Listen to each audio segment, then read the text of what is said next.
مرحبا أهلا النوادي.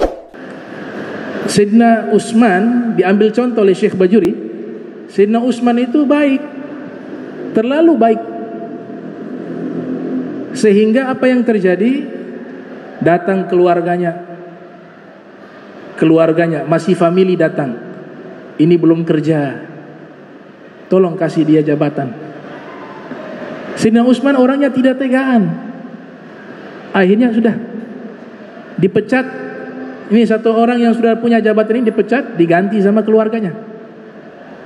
Datang lagi keluarganya yang lain, begitu. Kasihan ini keluarga kamu ini begini.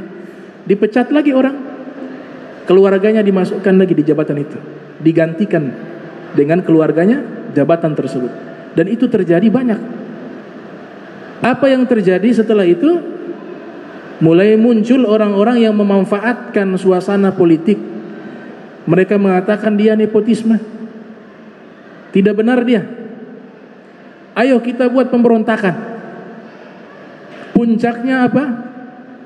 Sayyidina Utsman bin Affan terbunuh ketika sedang sholat dalam keadaan membaca Al-Quran. Darahnya tertumpah di dalam mushaf Al-Quran, di tengah-tengah Al-Quran, di surat Al-Kahfi, falyatalattaf ya, falyatalattaf ya. Di situ dijadikan simbol warna merah sampai hari ini. Kalau di Al-Quran itu dijadikan simbol warna merah, karena itu sebagai historis sejarah bahwa Sayyidina Utsman terbunuh dan darahnya berceceran di kata tersebut. Yang luar biasanya posisinya di tengah-tengah Al-Quran. Kata Syekh Ibrahim Bajuri, setelah itu dari masa terbunuhnya Sayyidina Utsman bin Affan, mulai waktu itulah pecahnya umat Islam.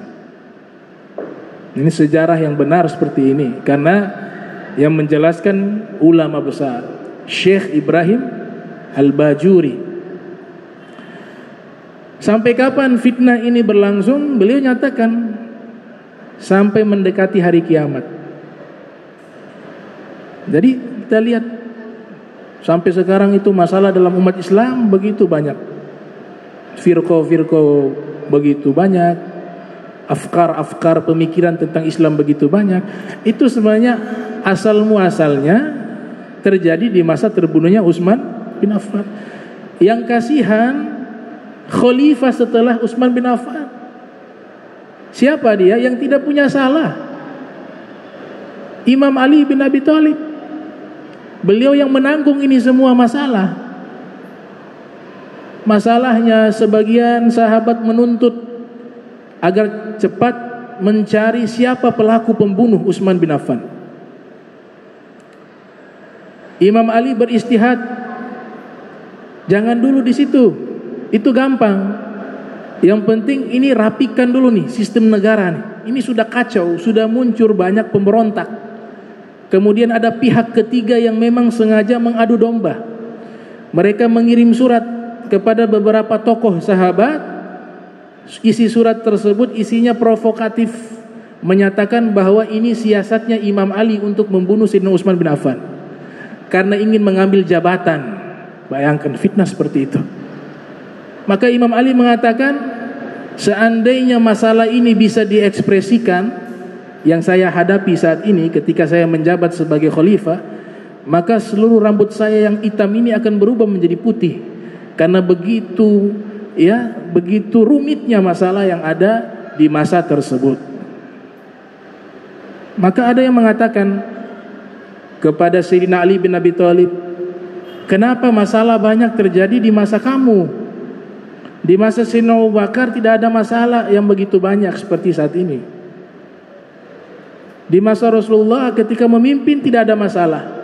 Maksudnya masalah di dalam enteren mereka. Di masa Umar bin Khattab tidak ada masalah seperti yang kau hadapi saat ini. Di masa Utsman bin Affan bagian akhir saja terjadi pembunuhan, tapi perjalanan awal tidak ada masalah. Tapi ketika engkau awal memimpin kok banyak masalah seperti ini. Maka Imam Ali menjawab, di masa Nabi Muhammad tidak ada masalah karena menteri-menterinya orang-orang seperti saya. Menterinya saya. menterinya Sayyidina Abu Bakar, menterinya Sayyidina Umar, menterinya Sayyidina Utsman dan sahabat-sahabat lainnya, sehingga mereka tidak memberikan masalah, justru memberikan solusi. Di masa Sayyidina Abu Bakar tidak ada masalah karena menteri-menterinya saya termasuk, ada Umar bin Khattab, ada Sayyidina Utsman bin Affan, ada Zaid bin Thabit dan sahabat-sahabat mulia lainnya. Di masa Sayyidina Umar tidak ada masalah karena menterinya saya, menterinya Utsman bin Affan dan sahabat-sahabat lainnya. Di masa saya banyak masalah karena menteri-menterinya kayak kalian begini, orang-orang seperti kalian. Karena banyaknya al-khiyanah, pengkhianat. Banyaknya pengkhianat. Salah satu bukti pengkhianatan, terbunuhnya Imam Husain. Imam Husain itu dikhianati secara zalim. Mereka mengirim surat menyatakan akan membaiat Imam Husain dan pendukungnya banyak. Surat itu yang meminta-minta terus Imam Husain pergi ke Irak. Tapi ketika sudah sampai di Irak, tidak ada satu orang pun yang hadir waktu itu. Justru sebagian di antara mereka ikut terlibat di dalam pembantaian kepada cucu Rasulullah sallallahu alaihi wasallam. Umat Islam juga